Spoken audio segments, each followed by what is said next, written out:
Hello, and thank you so much for joining us for this very important update and our first legislative update of the 87th session. I'm honored today to be joined by Representative Justin Holland and Eva Hummel. Of course, Representative Holland has been serving us since January of 2017, the Rockwall County and part of Collin County. And we have Eva Hummel here today, who is the chair of our Legislative Affairs Committee and our incoming chairman for the Chamber in 2022.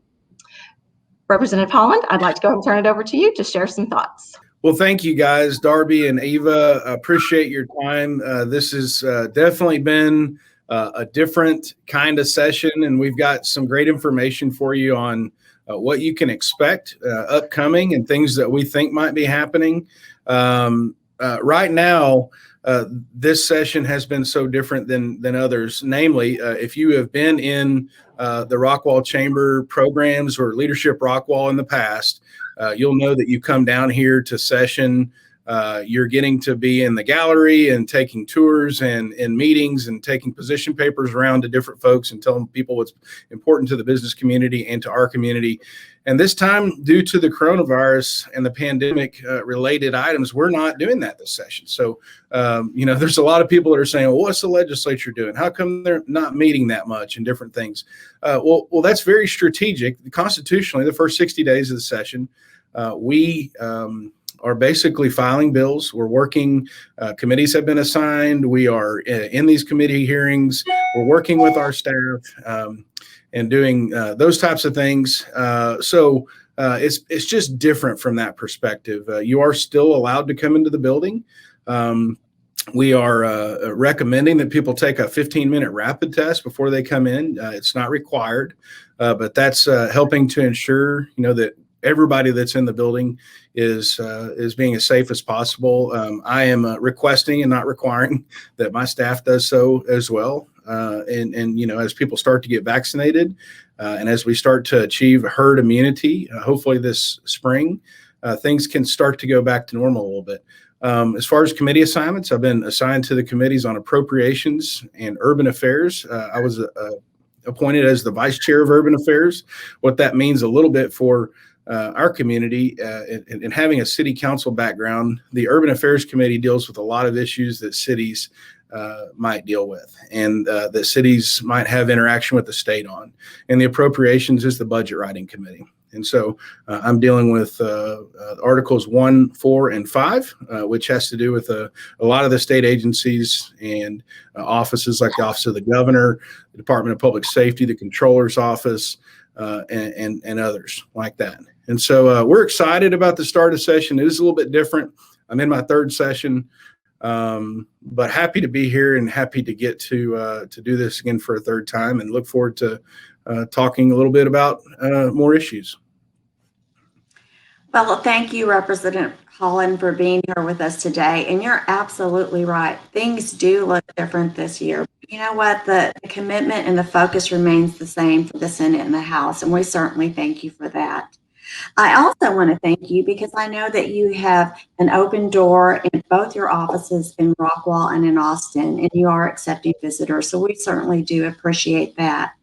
A question that I have is, with the recent change in Governor Abbott's last order, would that make anything different for people coming to the Capitol? Well, here's the deal. I think that two things on that. The Capitol is managed by the State Preservation Board, which is typically the governor, lieutenant governor, and the speaker, and the House administration and the Senate administration chairman from each chamber. The State Preservation Board has the authority on decisions that would be for the Capitol building.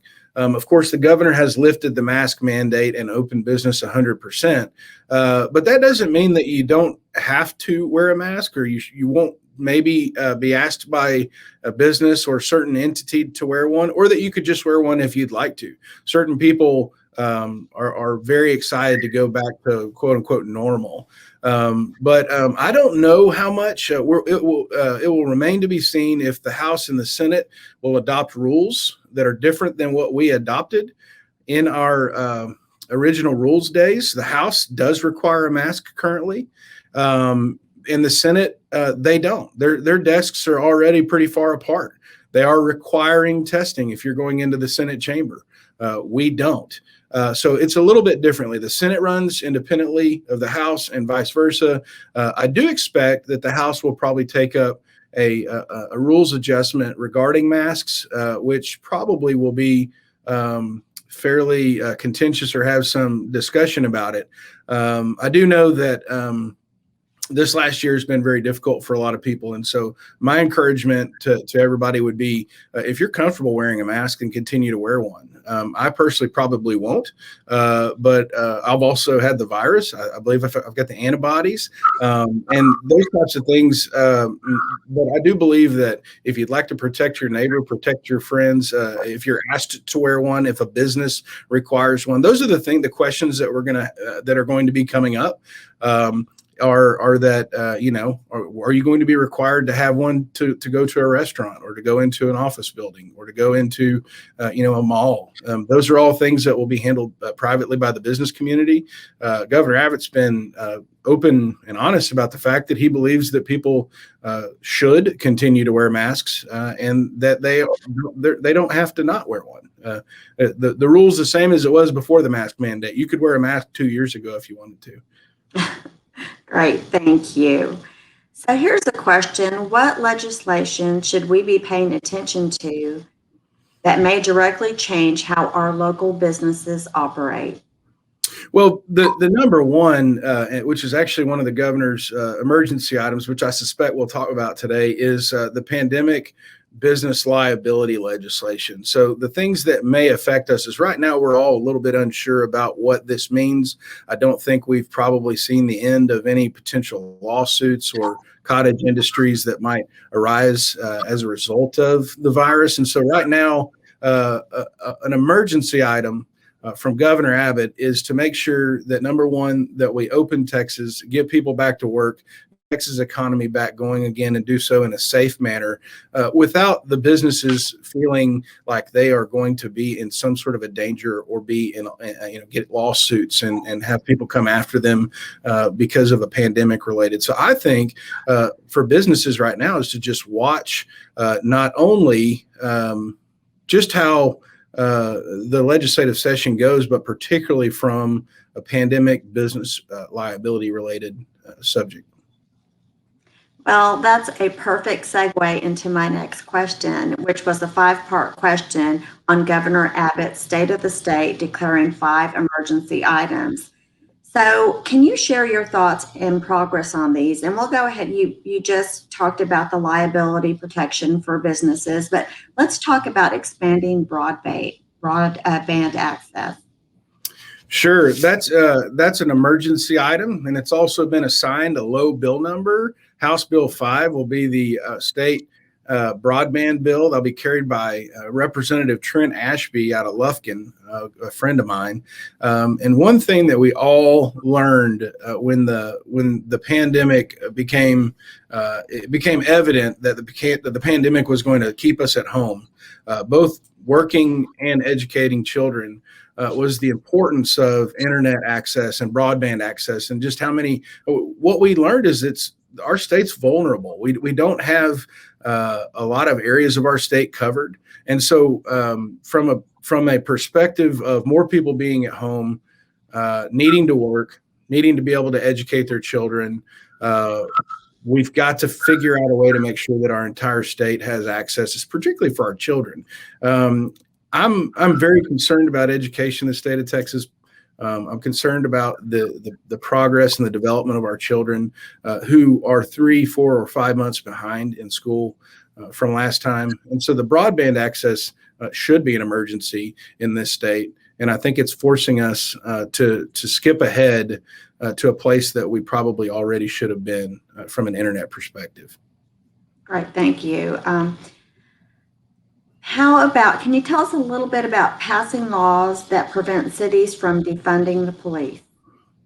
Sure. Yeah, that became a very political issue over the last year or so. And basically what this means is if you defund your police departments in a manner that is probably unjust, we're going to defund you. And quite frankly, it's very, it seems to be partisan, but from somebody that the reason that I'm probably in public service is because of the people that served before me in public safety and that I looked up to growing up. I believe that we should give every possible consideration to our police and make sure that they're taken care of. Right now, I'm sitting on the budget subcommittee for the Department of Public Safety and our Commission on Law Enforcement. And we want to make sure that our police officers and our first responders have every possible resource to take care of our communities. They're the ones that are running into trouble and not away from it. And so we want to just make sure from a state level that the police departments at the local levels are funded. And if you take money away from them, that we'll make sure that that there are state resources that you probably will not be able to access if you're taking money away from your police departments. Right. Thank you so much.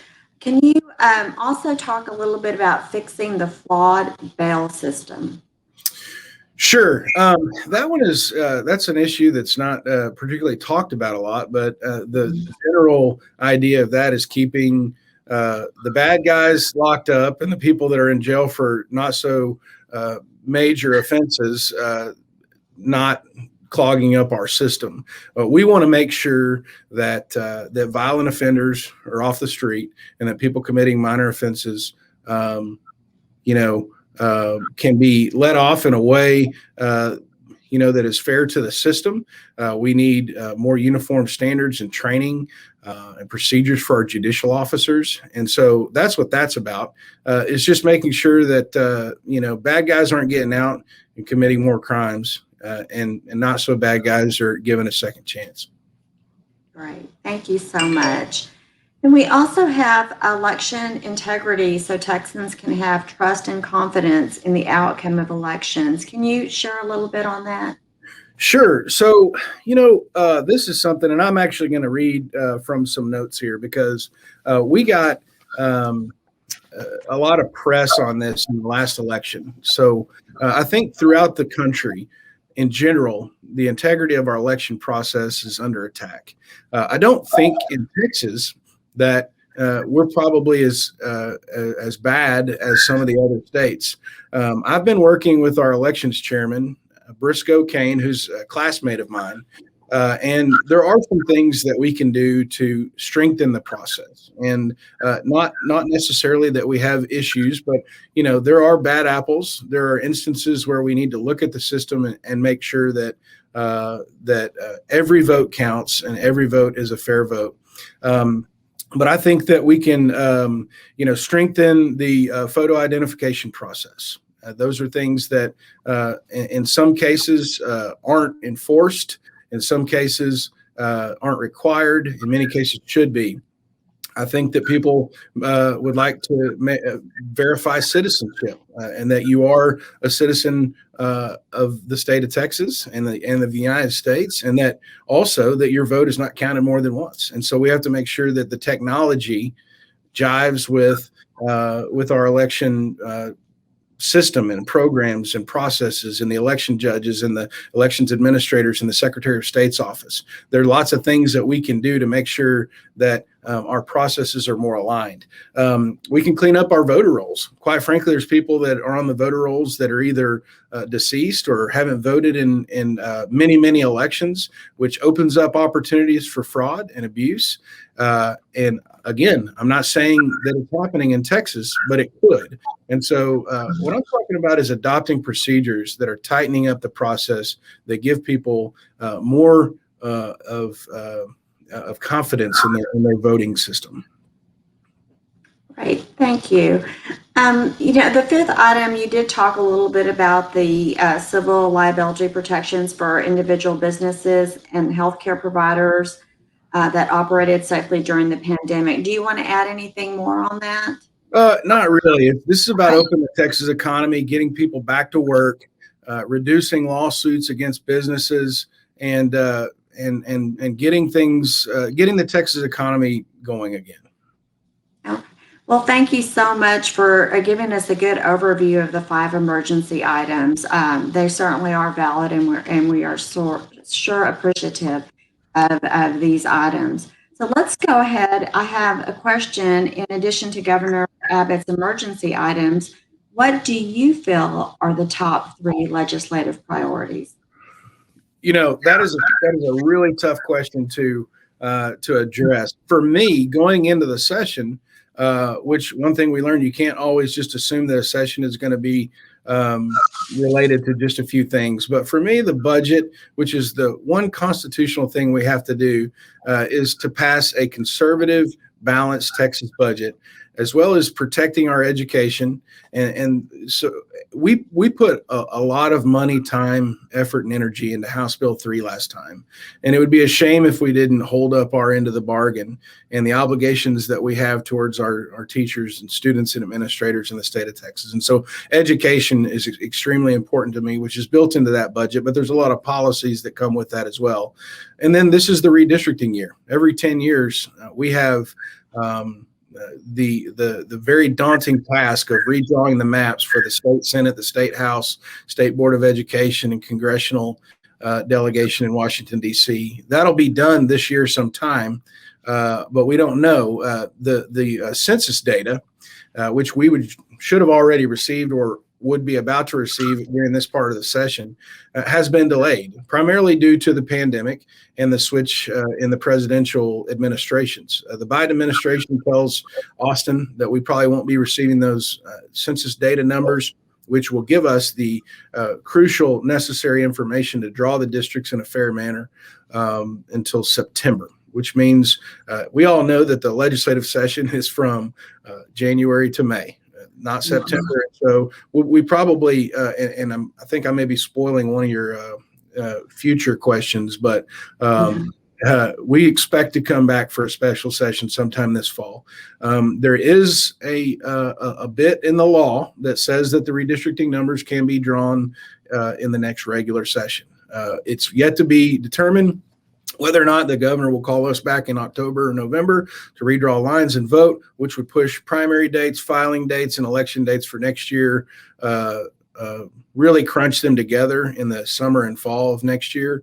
But it has been done before, and it could be done. I particularly would like to go ahead and get the lines drawn and not go into another session running in the same districts, because the state and the demographics of the state have changed so drastically that it's really time that we get new districts. And it's really time that those maps are drawn in a way that benefit the state of Texas from a representation standpoint.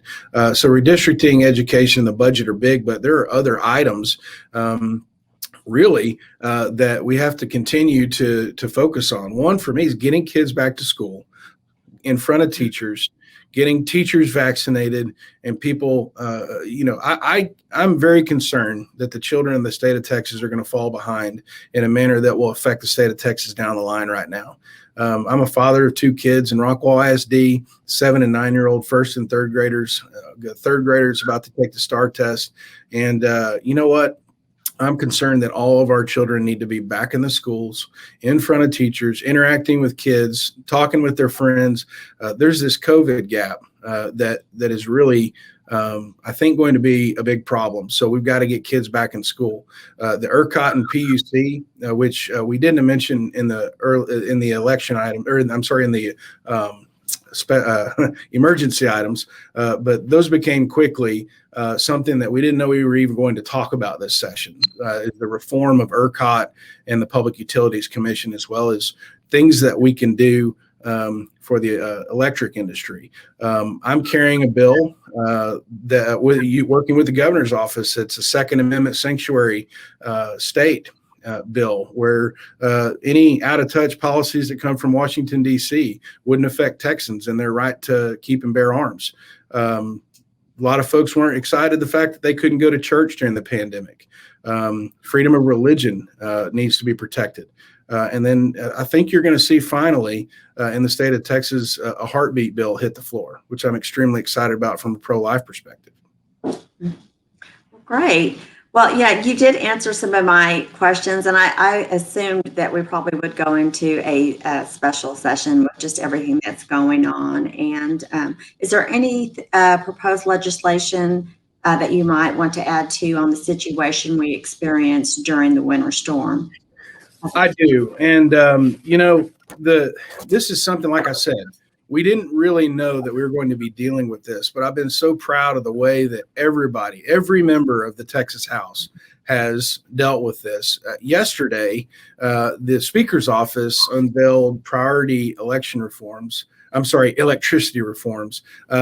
House Bill 10, 11, 12, 13, 14, 16, and 17. So a little bit of background. When you get assigned a priority bill number, which is a low bill number, typically 20 and under, up to 25, but 20 and under, it's a priority for the leadership, for the House, and it signals that it's important to us. So we basically took everything from 10 to 17 for ERCOT, PUC, the electricity industry, alerting Texans during disasters and emergencies, communicating better with the citizens of the state of Texas during an emergency like that, reforming ERCOT. I filed legislation that would require that the ERCOT board members be Texans. We think that,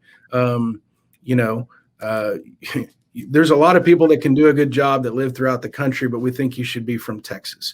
And so I feel like that's going to get in, whether it's my bill or another bill that gets passed, or it's an omnibus electric industry bill. We think that's something that should be done. We don't know if the PUC directors and commissioners should be statewide elected offices like the Railroad Commission. Those are things that are going to be discussed. Weatherizing and winterizing of natural gas and electric generation assets, just things that we've learned over the last 3 to 4 weeks about the vulnerabilities that we had. Those are things that are all being filed right now. We put out a list of them. If you want to check on our Facebook, things that are happening in the industry right now in Austin that we didn't even know we'd be working on this session. Absolutely. Well, thank you. In the past, you have mentioned that the Republicans and Democrats have worked fairly well on the floor together in getting things done for Texas. Considering increased political divide in our country, especially over the last year, is this still the climate in Texas? Very, very much so. And I think just to go back a little bit to the hearings that we had a couple of weeks ago on the winter storm, I was extremely proud of my colleagues on the Energy Resources and State Affairs Committees, Republicans and Democrats alike. The way that we tackled an extremely important item to the entire state of Texas in a bipartisan manner. We worked together. We're identifying issues. We're figuring out the history and background and how we can develop solutions to these problems with each other and together. The Texas House operates quite differently than Washington, D.C. It's very partisan, very separate. In Washington, D.C., the Democrats eat with Democrats and the Republicans eat with Republicans. We work really well together here. There are certain issues that keep us in our lanes as Republicans and Democrats, but we serve together on committees. You need every member of the Texas House to vote for your bills. You need every member of committee to get a bill out of committee and move it through the process and get it to the floor for deliberation. So I'm proud of the fact that Texas works in a bipartisan manner, and I quite enjoy working with many of my Democratic colleagues. Well, and we certainly are proud to hear that too. So a question I have for the chamber is, as the visitor center, the chamber is interested in knowing if the Appropriations Committee plan to work to fully preserve the tourism budget, specifically as it relates to economic recovery. Sure. So that's a great question. Right now, we believe that we've got the money to balance the budget, and the tourism particularly in this case would put what's called a legislative appropriations request in front of the committee, an LAR. And we have what's called a BRE, the biennial revenue estimate. It tells us how much money we have to spend. And then the House and the Senate will file versions of their own Appropriations Act or their budgets. And we have to match those up and balance them. Right now, we think that everything that has been filed in the base budget should be able to be funded, but it's a little early to know whether or not certain parts of the budget won't be worked with and tugged and pulled on. So I'd encourage everyone interested in this to be watching closely over the next probably month. There's a lot of different factors. One, we're about to break up in our subcommittees and start looking at decision documents and marking up things. This is just the start of the process. The House will work on their budget. The Senate will work on theirs. We'll each pass our own. It'll be Senate Bill 1 this year. It's a Senate budget year. And then towards the end of the session, the conference committee will get together. So just watch those, the process is what I would say, because it's not over yet. And then the other huge factor that we have right now is the giant $16.8 billion that Texas is set to receive from Washington, D.C. related to the coronavirus relief in the pandemic. We've received about $5 billion already, and we should be receiving about 16.8. And we're still trying to see when will we get that money? What is it to be used for? Are there things that we can only use it on? We think we can balance our budget right now with the money that we've got. But I would think that the tourism dollars are in a pretty good spot right now, but it's too soon to say. Well, that's good to know. Thank you so much. And we know that we could probably well expect a special session this year. So thank you for that update. And I'm going to go ahead and turn this over to Darby now. Thank you. Thank you, Eva. Thank you both so much for your time today in offering the chamber an update and certainly for our community. Representative Holland, we did reach out to some of our area stakeholders to see if there were some topics they would like to touch on. And I did receive a direct quote from Rockwall ISD that I'd like to share with you today.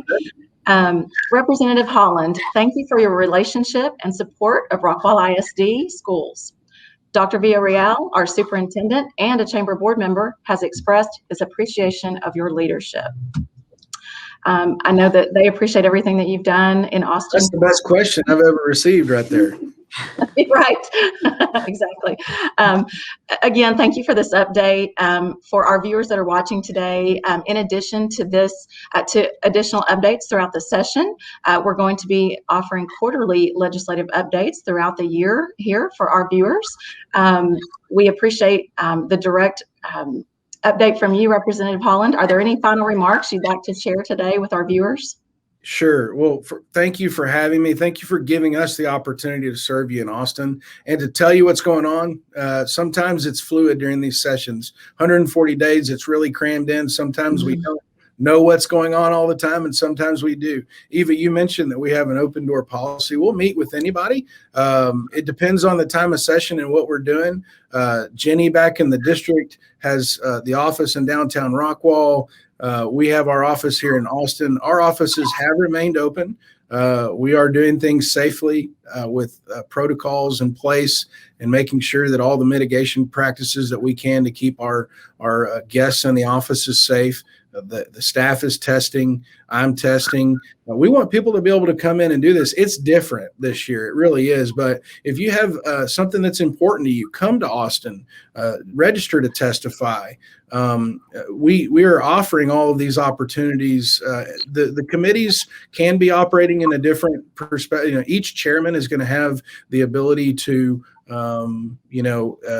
do things on Zoom, say, but today, public education will be meeting, and there's going to be people that are coming in to testify and registering. It's just a little bit different. We hope that the 88th legislative session looks much closer to a typical session, and then everybody will be back and safe and healthy. We agree. Well, I hope so too. Representative Holland, we certainly appreciate all the hard work and accomplishments of past legislative sessions and know that you are working really hard for the great state of Texas and District 33 during this 87th legislative session. We look forward to future updates, and we thank you and your family for your service. So Thank you. you.